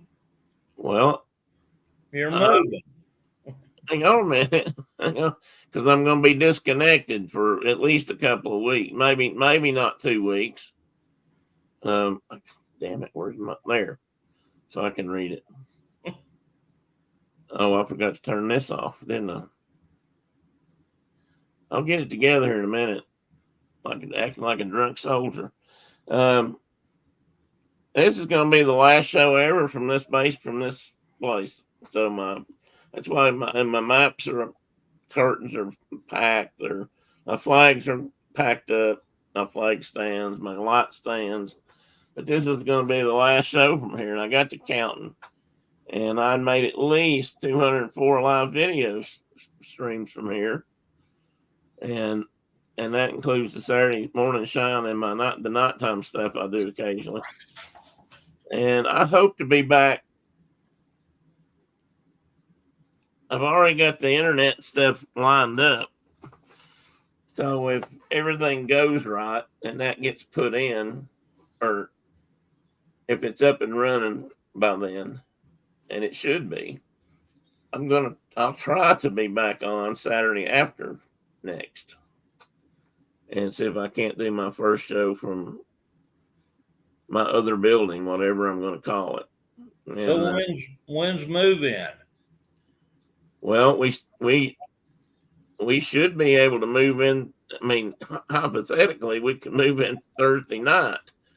Really? But yeah, because that's when we sign all the papers. And I can't get rid of this. I can't get rid of this thing. And now I can't find my keyboard. I've lost my keyboard. I mean, not my keyboard, but my perma chat. The schoolhouse. Yes, Dana, the schoolhouse. Well, Diana, we won't be gone too long, I don't think. Like I said, I'm hoping that things will be. I know everything's not going to be set up and ready, but at least I should have my internet hooked up, so maybe I can do a walk around and try to do something like that, and the new house and such as that. And well, Carol, the packing is going slow. The daughters finally made it over yesterday afternoon for a few hours, and they were a little discouraged that we didn't have more than a box. But we are too, because we're learning that bending and picking and lifting is just very difficult for both of us right now, especially after Brenda fell. But we're getting there, and we're going to get it packed. I've got a lot of my books packed already, and in fact, they're already out there in the container. We've got a pod container outside, or a pod lock container. It's not Pod's brand. How many sons-in-law do you have? I have two, but I ain't seen either one of them yet. So let's get their butts out there and have them start. I'm ready. Lifting and toting. Well, Brad's supposed to be here tomorrow, but I don't know about Jen's hubby. I think he might be gone. He had something going on tomorrow. Ain't probably anything but moving. Yeah. I've heard that. I have two also. And one of them is extremely helpful, and one of them is always there's something else to do, yeah. Golfing or some. Yeah. So and I'm actually considering trying to maybe hire a couple of guys to come in and just help us load the trailer. I got to get this room cleaned out, and I want to get it emptied if I can onto the truck. Everything except what furniture we're not going to keep, and that's going to be hauled off at the end of the week. I'd say the table and chairs will probably go to Goodwill. The sofas are in good shape, other than the electronics don't work. They're electric up and down, and I've only got two working controllers. I think mine are one down here and one upstairs. Over the years, they've just quit working, and I couldn't find them. I can find them used like on eBay or something, and they want $100 for them, and I'm like, shit, not yet. I should, because they'd work a lot better. So they may take them to Goodwill too. I don't know. Other than some coffee stains or Coke stains, they're pretty clean. And and then I got to move to the garage. That's where I'm headed. I got to get out there and put a lot of stuff together and figure out exactly how and who I'm going to get to move some of that. And I'm starting to wonder. I'm starting to wonder if we're not still going to end up having to get a small U-Haul to help, to help finish getting the last of the last. Is Philip still in the country? Yeah, Philip's going to come up. He'll come up and help. And he hasn't been up yet, but I haven't asked him to come up yet. I was trying to get a start on some of it. And of course, I could have got somebody I mean, you could say I should have had it packed up a month ago, or we should have had been packed up a month ago. But until 2-3 weeks ago, we weren't sure what we were going to do. Right. But that's still, we could have still had it somewhere, I guess.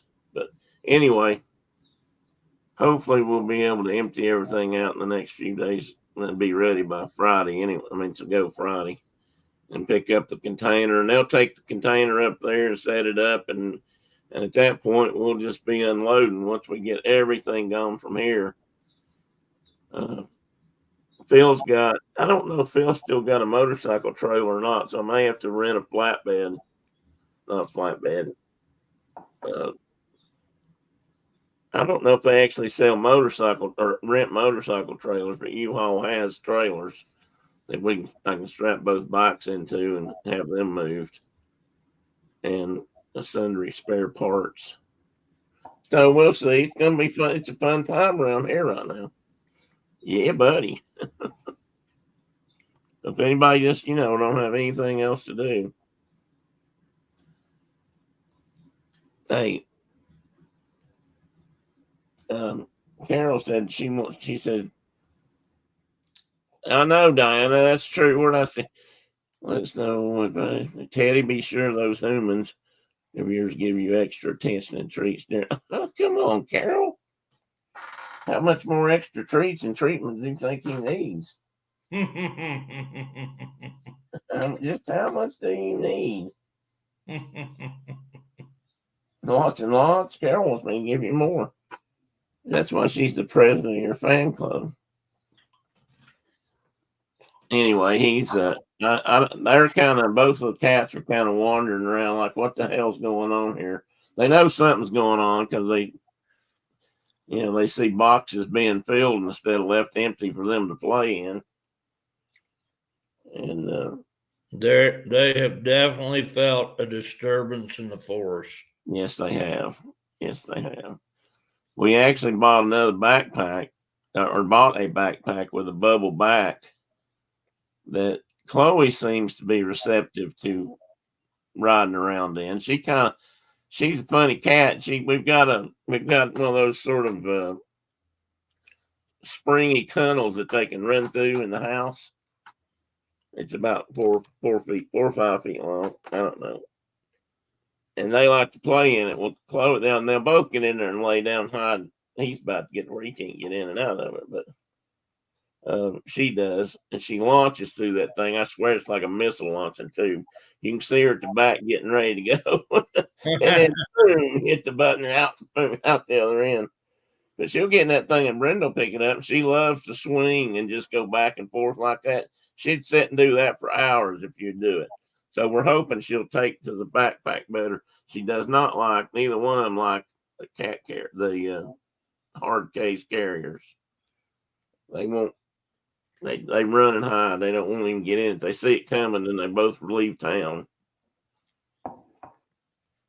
So I'm not sure yet how I'm going to. I was thinking about getting a crate. You're going to have to get like a big old tube that runs from the house to the schoolhouse. I've been thinking about that. I've been trying to figure out how would I do that. Figure out how to put that up in the air so they can run back and forth from house to house. House to house. I've thought about that. I've thought about trying to engineer something for that very thing. I thought that'd be the way to do it.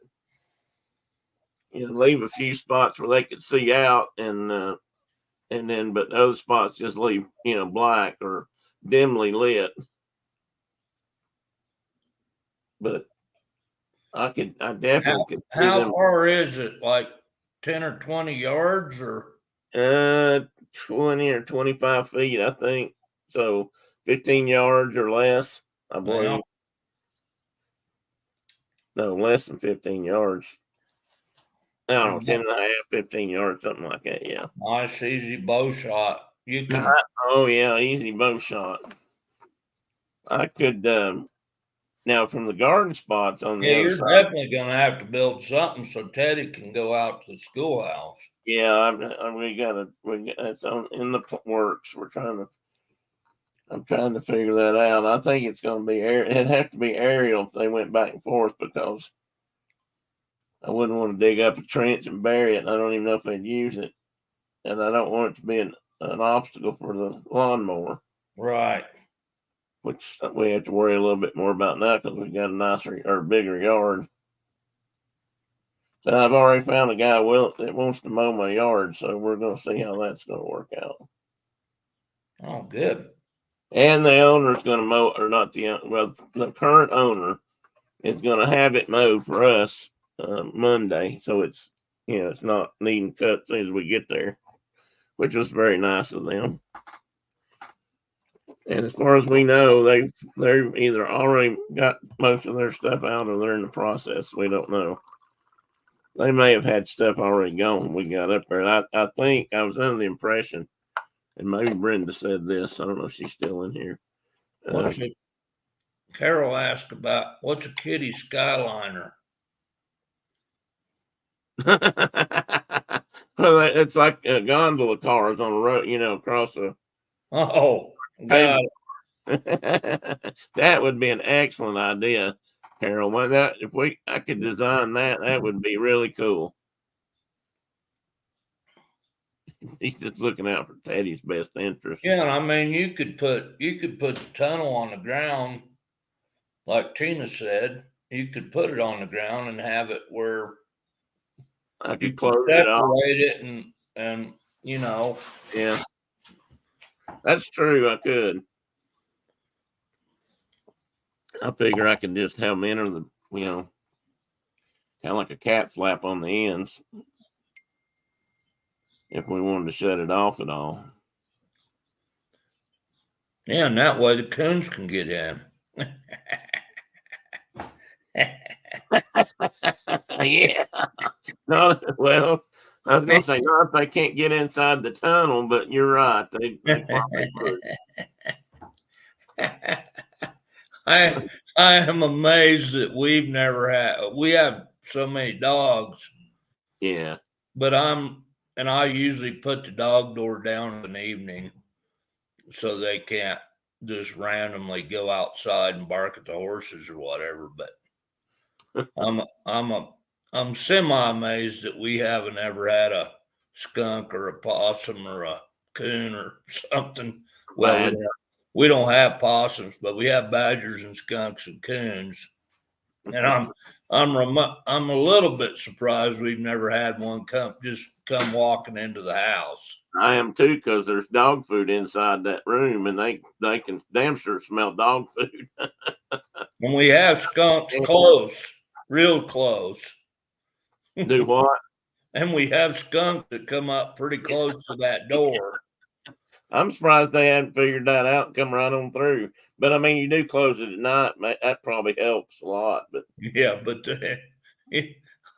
I'm just thinking of the dozens of animals that I've had to go into somebody's house to get out. Badgers and skunks and oh man, never had to deal with the coon. That always surprised me, but really, definitely badgers and skunks.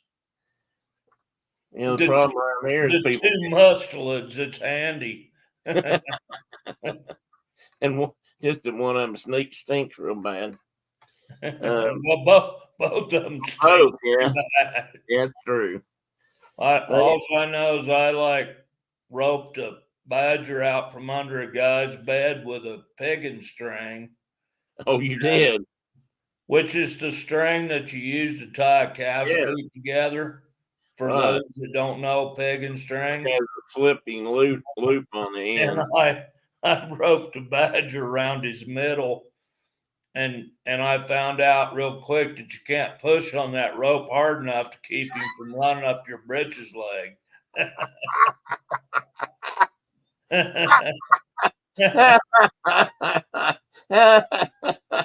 Can't push a rope hard enough. I got him drug out of that guy's trailer house and he pulled that string out of my hand and the owner was worried about my pegging string, and I'm like, he can have that pegging string. I can make another one of them. Did he run right back in the trailer or whatever? What's that? Did he not just run right back in the house? No, I drug him clear out off the porch Oh, and okay. down onto the ground, and then he just pulled that string right out of my hand because he was stronger than I was.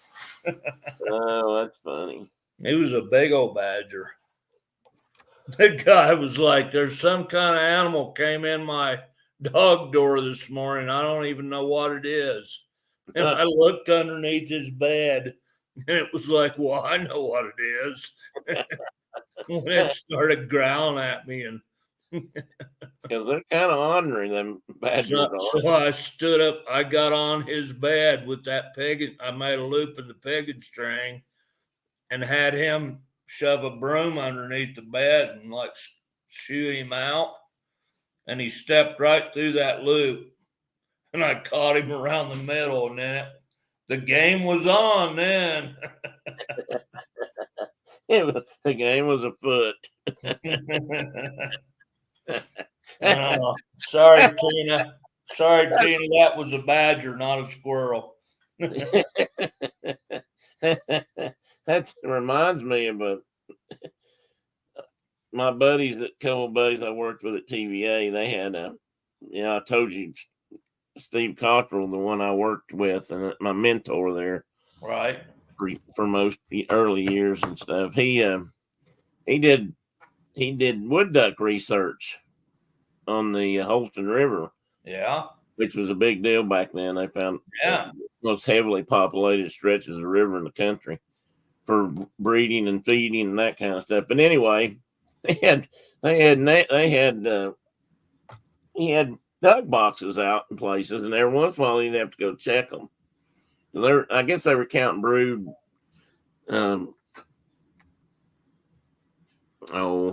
success and that sort of thing, or they'd have to catch a duck and put a transmitter on them.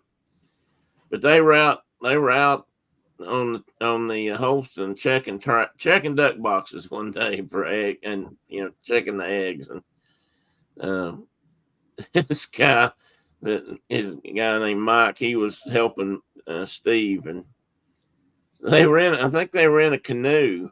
Might have been a little flat bottom John boat, and he started up a cliff face, a little bluff there on the river. I don't know how high it was because they had to get up off the water. But it seems like he told me it was like 18 or 20 feet up to the box. Somehow it was posted there. He got up to it, and just as he got up to it, lo and behold, he was right in the middle of a nest of waspers or hornets or something. And he couldn't push the rock face of that cliff away fast enough either. And he went tumbling down, one on top of that. I don't know if they were both standing on the shore at that point, and one landed on the other, exactly how that went. But he didn't go through the boat. I did ask him that. Did you see that picture I posted of the gate security device where there was a gate with a bunch of locks on the chain around the where the gate meets the post?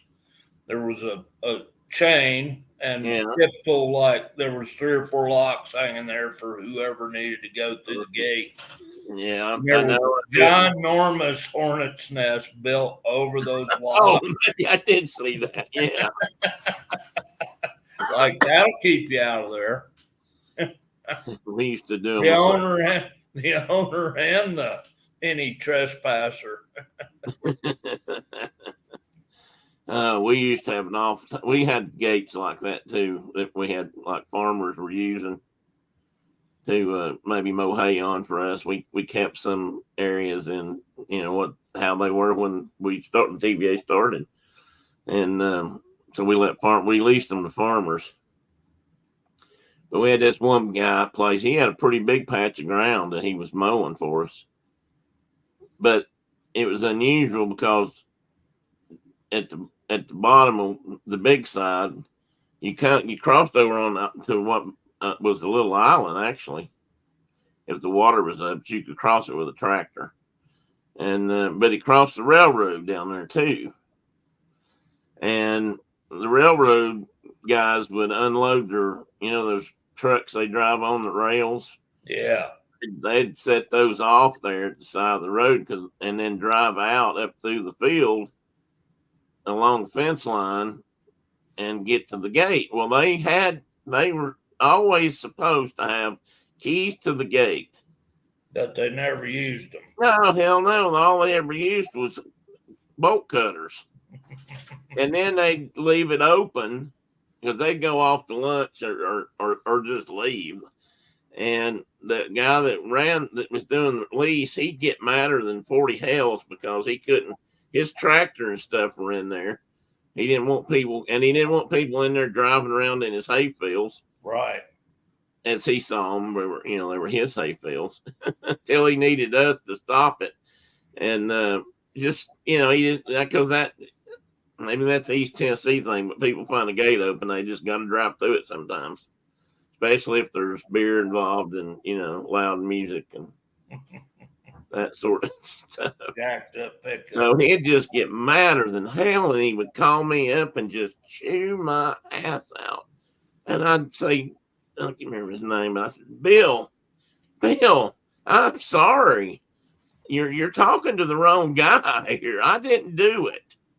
And he said, I know you didn't. The damn railroad did it. And I said, well, why don't you call them? And I said, they're the ones that need to stop doing that. Yeah. And he said, well, I can't get a hold of them, but I can get a hold of you. Calling them. Huh?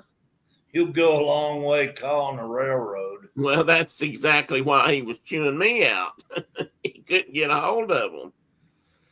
I guess he thought maybe we could because we were the government, but they didn't answer my phone calls any more than they did his. Yeah. I was the damnedest people to get in touch with I ever saw. I don't think I ever had a return phone call from those guys. It was just amazing. They just run in a whole different world, railroad people do. Totally. And he just called me up and raised hell about that. But it was one of those gates. We had a key. He had a key. Railroad had a key or a lock. We had a lock. That guy had a lock. A different lock. And, he'd give the keys to the railroad so they could get in and out of their lock, but they didn't use them or never had them. Probably never had them. And, but they needed to go to Subway to get a sandwich, so they just cut the chain and went on. Yep. It's crazy, crazy world. Is Carol leaving? Thanks, Carol. Thanks for coming in. Glad to see you. Well, next time might be a couple of weeks, but I'll see you then, I hope. I'm going to leave too. At least somewhat different. You leaving? Yeah. Okay. I'm on overtime. I've enjoyed staring at that wall. I hope to be staring at a new one soon. You will. You will be staring. Or a window or something cool. Yeah, well, it could be that too. Ridges outside with timber on it, whatever. We'll see what I can do about that. All right, brother. All right, brother. You take care. Talk to you in a day or two. Hey, don't get re-injured. Don't let your wife get re-injured. We'll try. I think I'm gonna have to hire some help. Get them young men out there to lift and tote and do all that. Yeah. Moving sucks. Tell them I said so. Phil reminded me of something when I was talking to him a couple of days ago. He said we need to call Nashville and see how many guys we can find that we help move down there and make them come up and help you move. I said, you know what? There's 2 or 3 guys down there. One in particular owes me about 4 moves. I helped him move 4 times. Yeah. And, I don't think he ever helped me move anything. Yeah. I mean, and I bet you can go down to the Home Depot parking lot or something and get half a dozen guys. Possible. That's possible. So anyway, I may have to do that in the next couple of days. So, all right, brother. Let's see. See, thank everybody for coming in. Thanks for putting up with us, and I'll see you hopefully in 2 weeks, if not 3. Mind your hair. Mind your hair, buddy. Got to move it Right. into the new territory, but I think it's safe right You'll now. be good. Okay. You're going to a better place. So Yeah, I believe that too. All right. Bye, everybody.